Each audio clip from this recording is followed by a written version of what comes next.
حضور نے اگر فوری پلٹ کے آنا، چند لمحوں کے لیے گئے ہیں گھر، 10 منٹ کے بعد پھر آئے تو حضور نالین دروازے کے ساتھ ہی اتار کے چلے جاتے۔ نالین کو دیکھ کر صحابہ جان لیتے کہ ابھی حضور آئے۔ کہا اتنی دیر تک نالین دیکھتے رہو، قدموں کے نشان ڈھونڈتے رہو، مصطفیٰ جان رحمت آنے ہی والے ہیں۔ اللہ اکبر، تمہاری نظریں نبی کے نالین پہ لگی رہیں۔ امام بخاری نے ادب المفرد کے اندر صحابہ کے اس منظر کو بیان کیا ہے۔ کہتے ہیں کہ صحابہ حضور کے دروازے پہ پھر دستک نہیں دیا کرتے تھے، اور اگر کبھی ناگزیر حالت ہو جاتی، دستک دینا پڑ جاتا حضور کے دروازے پہ، تو پھر ان کا طریق کیا تھا؟ کہتے ہیں کانت تکرہ ابواب النبی بالاظافر، صحابہ اپنی انگلیوں کے ناخنوں کے ساتھ حضور کی دہلیز پہ دستک دیا کرتے تھے، ہولے ہولے حضور کی دہلیز پہ دستک دیا کرتے تھے۔ تو مولا علی قاری فرماتے ہیں کہ ناخنوں سے دستک کیوں دیتے تھے؟ اے دربن خفیفن و دکن لطیفن تعظیمن و تکریمن و تشریفن، یہ صرف اپنی بے تابی کا اظہار تھا کہ ہم کھڑے ہیں، یہ ادب ہے ان کا، یہ محبت ہے ان کی۔ اللہ اکبر۔ حضرت ابو ہریرہ نے ساری زندگی کمان کو بے وضو ہاتھ نہیں لگایا۔ کسی نے کہا ابو ہریرہ یہ کمان تو ہندوستان سے بن کے آئی ہے۔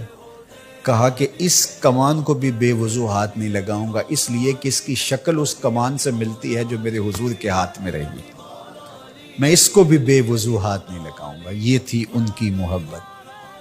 ایک صحابی حضور علیہ السلام کا ایک فرمان بیان کرتے ہیں اور کہتے ہیں حضور نے ایسے انگلیاں اٹھائیں اور بتایا، اور ایک دم کہا یہ میں صرف تمہیں بتانے کے لیے کہہ رہا ہوں، ورنہ میری انگلیاں حضور کی انگلیوں سے چھوٹی ہیں۔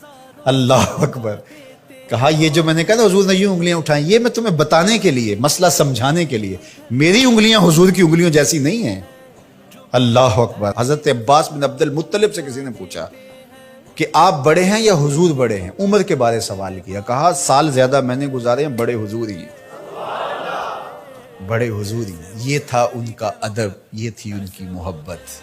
آپ اگر مجھے پوچھیں کہ دین کیا ہے تو میں اقبال علیہ رحمہ کا لہجہ ادھار لوں گا۔ انہوں نے کہا دین سراپا سوختن اندر طلب، انتہائش عشق آغازش ادب، طلب محبوب میں تڑپنے کا نام دین ہے، ادب سے شروع ہوتا ہے عشق پہ ختم ہو جاتا ہے۔ جو دین ادب سے شروع نہ ہوتا ہو اور عشق پہ ختم نہ ہوتا ہو، وہ دین ہی نہیں ہے۔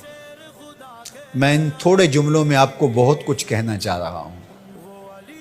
آپ پوچھتے رہتے ہیں، مسائل پوچھتے رہتے ہیں، میں 2 لفظوں میں آپ کو بتا رہا ہوں۔